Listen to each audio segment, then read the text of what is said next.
Welcome back everybody. हमने cricket की बात करनी है अभी आपसे और हसनैन से भी और हमारे जो गेस्ट हैं उनसे भी। चैंपियंस वनडे कप में इस वक्त जी स्टैलियंस ने डॉल्फिन्स को 174 रन्स के भारी मार्जिन से शिकस्त दी। सेंचुरी मेकर जो इसमें बाबर आजम को मैच का बेहतरीन खिलाड़ी करार दिया गया। मुझे यकीन नहीं आ रहा, लेकिन चलें कर लेते हैं यकीन। और चैंपियंस कप में अंपायरिंग का नाकिस मयार हमें देखने को मिला। खिलाड़ी भी बाय द वे इस पे हंसते हमें बोलते हुए नजर आए हैं। फिर अब अगर बात की जाए कौमी क्रिकेटर्स की, हैदर अली हो गए या फिर आसिफ अली हो गए, फहीम अशरफ हो गए, ये चैंपियंस कप से पाकिस्तान टीम में वापसी के लिए पुरुम्मीद भी दिखाई देते हैं। लेकिन हसनैन, एक और बात भी हसन कहने लगी थी बिकॉज मैं हसन की बात बताने लगी। हसन महमूद की भारत के खिलाफ तबाहकुन बॉलिंग देखने में आई। रोहित शर्मा, विराट कोहली और शुभमन ने भी उनकी तारीफ की है और उनकी वैसे वो विकेट ले उड़े और उनकी तारीफ भी जाहिर की होगी दिल में कि भाई क्या बॉल कराई। खैर, ये सारे मामला थे कुछ क्रिकेट से मुताल्लिक। और चैंपियंस वनडे कप के हवाले से इस वक्त बात करने के लिए हमारे साथ सीनियर स्पोर्ट्स जर्नलिस्ट जनाब नसीम राजपूत साहब मौजूद हैं। नसीम भाई, सबसे पहले तो आपको खुश आमदीद कहते हैं, गुड मॉर्निंग। पहला सवाल मेरा ये है कि चैंपियंस वनडे कप है, तैयारी हम कर रहे हैं इंग्लैंड की टेस्ट सीरीज की, किस तरह देख रहे हैं ओवरऑल इस कप को? मेरी समझ में नहीं आया अब तक हमारी तैयारी। हसनैन, अगर सच्चाई से देखें तो बिल्कुल तैयारी समझ में नहीं आई। इसकी वजह यह है कि हम पहले भी बात कर रहे थे कि आप टेस्ट सीरीज खेल रहे हैं, आप ओडीआई खेलने के लिए क्यों जा रहे हैं। लेकिन हम रिसेंट पास्ट में अगर देखें तो टेस्ट क्रिकेट हमने कम खेली है, हसनैन, हमने ओडीआई क्रिकेट ही खेली है। और हम ओडीआई क्रिकेट में अगर अपने आप को जज करें, मैच करें, तो हम क्या क्रिकेट खेल रहे हैं कि 7 मैच हो गए, कोई एक मैच ऐसा नहीं है कि हमने गट शो किया, हमने कैरेक्टर शो किया और हमने टारगेट चेस किया। कोई एक मैच ऐसा नहीं है कि जहां पे हमारी कोई भी टीम XYZ के वो टारगेट चेस करने में कामयाब हो गई हो। यहाँ पता चल रहा है हम किस फ्रेम ऑफ माइंड के साथ अपनी क्रिकेट को देख रहे हैं, इस वक्त अपनी आंखों से देख रहे हैं। देखिए, ऐसी क्रिकेट हमने नहीं देखी जो क्रिकेट इस वक्त हम पाकिस्तान की देख रहे हैं। आप बॉलिंग, बैटिंग, फील्डिंग जिस स्टैंडर्ड में देखेंगे वो समझ में नहीं आ रही है। बाबर आजम ने सेंचुरी स्कोर की। बाबर आजम को मेरे ख्याल है कि इस फॉर्मेट में अगर उनकी टीम ने 3 मैच खेले तो जिस तरह की पिच दिखाई दे रही है, कंडीशन दिखाई दे रही है, उन्हें 2 सेंचुरियां स्कोर करनी चाहिए 3 में से 2 मैचों में। बाबर का जो स्टैंडर्ड है, लेकिन अल्लाह का शुक्र है कि बाबर आजम ने कुछ रन्स तो स्कोर पे सजाए, बोर्ड पर सजाए, कुछ सेंचुरी स्कोर की जो हम वाकई में बाबर से बहुत मिस कर रहे थे इस एलिमेंट को। लेकिन मैं बात करता हूं कि बाबर आजम अगर PSL देखें तो वो जबरदस्त खेल रहे होते हैं। जब वो पाकिस्तान क्रिकेट टीम में जाते हैं तो समझ में नहीं आता ये वही बाबर आजम है या कोई और बाबर आजम है। हम उम्मीद ये करते हैं कि बाबर जो 2 साल पहले वाले बाबर थे तमाम इंटरनेशनल टीमों के लिए, अब वो उस जानिब दोबारा डेवलप हो। वो अपने 2 कीमती साल जाया कर चुके हैं। जो उनकी परफॉर्मेंस का लेवल है वो दिखाई नहीं दिया। अगर उन्होंने अपने लिए कोई एक ट्रेडमार्क बनाया है या हम सब कौम समझती है कि वो कोई रिकॉर्ड तोड़ने के लिए जाएंगे, तो 2 कीमती साल बाबर के जाया हो गए। उस तरह का परफॉर्म बाबर से नहीं हुआ। लेकिन उम्मीद यही कर रहे हैं कि इंशाल्लाह बाबर आने वाले वक्त के अंदर इन 2 सालों को रिकवर करेंगे और एक ट्रेडमार्क सेट करेंगे। यूनुस खान जैसे गट्सी प्लेयर लड़ाई लड़ा करते थे, फाइट किया करते थे, वो हमें फाइटर दिखाई नहीं दे रहे इस टीम के अंदर। अब आप अंदाजा तो करें कि हमारी जो टीमें चेस करने के लिए गई हैं वो मोर देन 100 रन से मैच हार रही है। कोई एक मैच ऐसा था कि जहां 70 रन से हारी होगी team. 70 is a huge margin. और उसके अलावा कल भी अगर आप देखें 190 प्लस से मैच हार गए।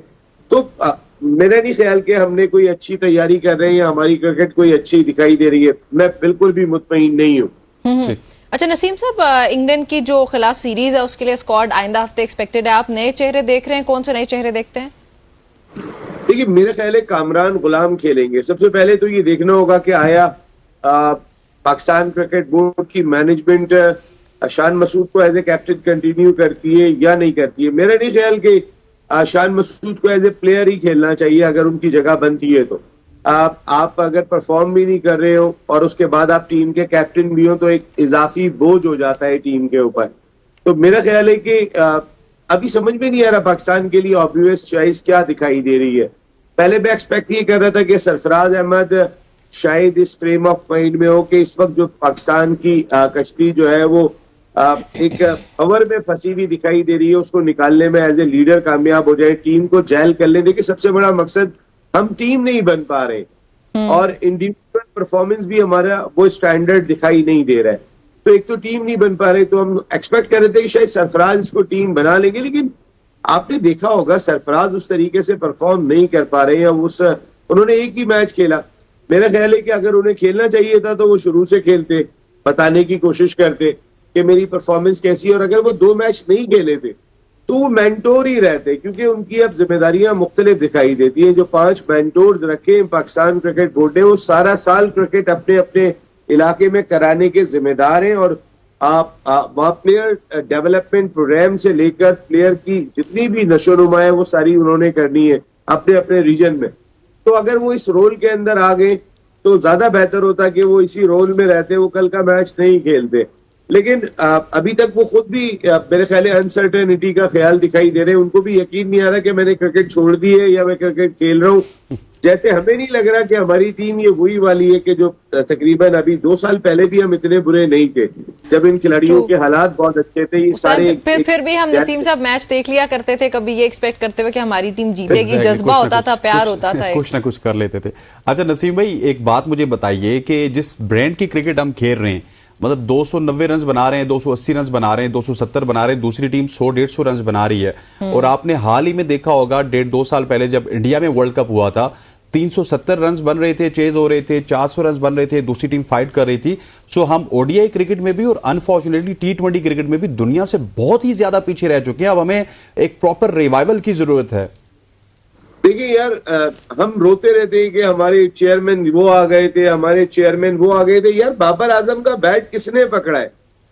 कौन अब्दुल्ला शफीक को मना कर रहा है? कौन रोक रहा है शान मसूद को? कौन है कौन, जरा बताएं तो सही ना। क्या आगा सलमान को किसने कहा है? भाई मेरा मकसद है कि ये हमारी बॉलिंग डिपार्टमेंट की मैं बात कर रहा हूं, तो इनसे किसी ने गेंद ले ली है, किसी ने इनसे बैट ले लिया है। ये तो वही खिलाड़ी है कि जो 2 साल पहले कहीं ना कहीं स्पार्क शो कर रहे थे। देखें हसनैन, हमारी क्रिकेट ना डिक्लाइन की जानिब जा रही है। अब जो हमारे जो भी स्टार्स हैं वो भी अब 30 साल के हो गए हैं, तो 2, 3, 4 साल। अभी कोई ऐसा नहीं है कि हमारा कोई जवान स्टार दिखाई दे रहा हो बैटिंग डिपार्टमेंट में।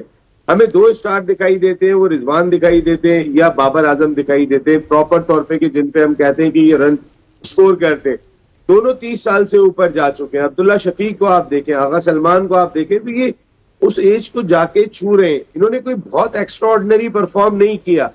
इससे आप अंदाजा कर सकते हैं कि अगले 2-3 साल के बाद तो इनकी अपनी क्रिकेट का भी डिक्लाइन शुरू हो जाएगा, जो ऑलरेडी तकरीबन हो रहा है। अगर मैं इस पाकिस्तान कप की बात कर लेता हूँ, आप मुझे बताएं तो सही ना, हम किससे क्या हासिल करना चाह रहे हैं। अगर आप एवरेज एज देखेंगे टीमों की तो 28 दिखाई दे रही है। आप टीमों के शऊर का आलम देखें कि फहीम अशरफ बात कर रहे होते हैं तो उनसे कोई खिलाड़ी का सवाल कर लेता, वो कहते हैं पूछे ना पाकिस्तान क्रिकेट बोर्ड से, आप पूछे ना जाके उनसे, अंपायरिंग का सवाल कर लें। तो यानी कि एक खिलाड़ी कह रहा है कि जाके मेरे उस इदारे से पूछो जिसके लिए मैं खेलता हूँ कि वो क्यों ऐसा कर रहा है, और वो मीडिया पे कह रहा है।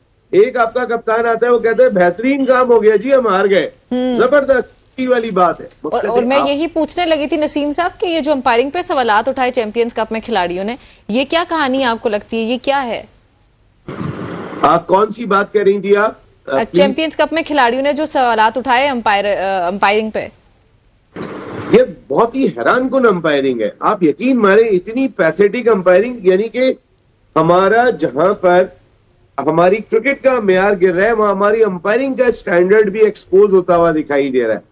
देखिए हमने अगर रिसेंट पास्ट में आप उठा के देखेंगी तो हमारी कौम से ना कॉन्फिडेंस खत्म हो रहा है।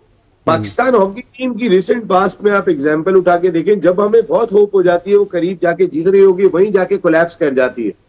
फिर जिस मैच में जो प्रेशर मैच, क्रंच मैच था इंडिया के खिलाफ, वो हम ठीक है 2-1 हारे, हम 10 गोल से भी हारे थे लेकिन उम्मीद हो चली थी। फिर हमने कोरिया को 5-2 से हरा दिया जाके, क्या प्रेशर थोड़ा सा हम पे कम हुआ। तो हम प्रेशर नहीं ले पा रहे हैं, हमारी कंडीशंस जो है वो चेंज होती जा रही हैं।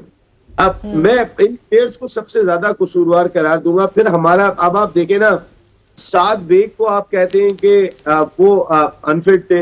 अरे भाई अनफिट कैसे थे? वो अनफिट किस चीज में करार दिए गए? वो करार दिए गए वो वेट नहीं उठा सके थे, वजन नहीं उठा सके थे। अरे भाई 19 साल का बच्चा और 26 साल के बच्चे के वजन उठाने में फर्क है।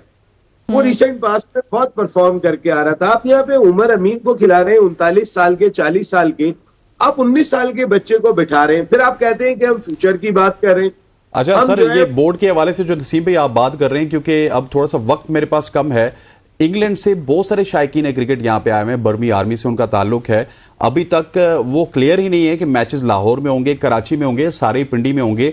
उनके बहुत सारे प्लान्स हैं, लेकिन वो सारे प्लान्स हमें डिस्टर्ब होते हुए नजर आ रहे हैं। सो नायली ज्यादातर पीसीबी के पार्ट पे भी है। बिल्कुल है। देखिए ना, आपने ऐसे टाइम के ऊपर आपने सारे स्टेडियम आपने ऑन करा दिए। मेरे ख्याल है कि ये काम मोहसिन नकवी साहब से पहले भी लोगों को सोचना चाहिए था और उस पर अमल करना चाहिए था। लेकिन आपने देखा होगा, चाहे एहसान मानी साहब का दौर हो या रमीज दादा साहब का दौर हो, उनमें उनको थोड़ा टाइम मिला था। बाकी तो आए 3-3, 4-4 महीने के लिए थे, आए और गए, तो उनको इतना टाइम नहीं मिला। लेकिन मेरे ख्याल है ये एहसान मानी साहब, वसीम खान साहब के करने का काम था कि आप बारी बारी अपने स्टेडियम को छेड़ते। आपके यहाँ पे कोई 50-60 स्टेडियम नहीं है। आपके यहाँ पे अगर देखा जाए ऑफिशियली ऑपरेटिव और कंप्लीट स्टेडियम जो थे, वो भी अब इंटरनेशनल स्टैंडर्ड को मैच नहीं कर रहे थे, चाहे कजाफी स्टेडियम हो, चाहे नेशनल स्टेडियम हो, चाहे आप पिंडी स्टेडियम की बात कर लें, किसी इंटरनेशनल स्टेडियम को मैच नहीं करते मॉडर्न डे क्रिकेट में। अगर आप कंपेयर करेंगे स्टेडियम से, मैं बात नहीं कर रहा हूँ, आप बांग्लादेश के स्टेडियम भी देख लें, आप श्रीलंका के स्टेडियम भी देख लें, आप इंडिया के तो खैर क्या कमाल उन्होंने कर ली है। हमारे वो स्टेडियम नहीं थे, लेकिन हमें एक एक करके काम करना था। हमने एक साथ 3 खोल दिए, जो 3 थे वो तीनों के तीनों बनने के लिए चले गए। अब मुल्तान आपके पास ऑप्शन दिखाई देता है।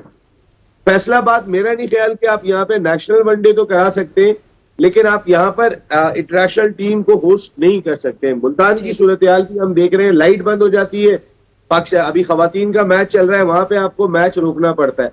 हर चीज का सत्यानाश करके रखा हुआ है यहाँ पर। और अब आप देखें ना, बर्मी आर्मी भी आ रहे हैं, उनके बहुत सारे फैंस टीम के साथ ट्रेवल करते हैं। क्या मुल्तान में इतनी कैपेसिटी है, इतने होटल्स हैं? आपके पास एक होटल है कि जहां पर हो सकता है आप अपनी टीमों को ठहरा दें। मुल्तान की मैं बात कर रहा हूँ। बाकी आप जो है वो किस तरीके से कौन कहाँ पे ठहरेगा, किस तरीके से उनकी सिक्योरिटी का बंदोबस्त किया जाएगा, ये एक चैलेंज है। और जिस तरीके से आपके स्टेडियम की हालात दिखाई दे रही है, मोहसिन नकवी साहब, मोहसिन स्पीड साहब कह तो रहे कि ये मुकम्मल हो जाएंगे बिफोर चैंपियंस ट्रॉफी।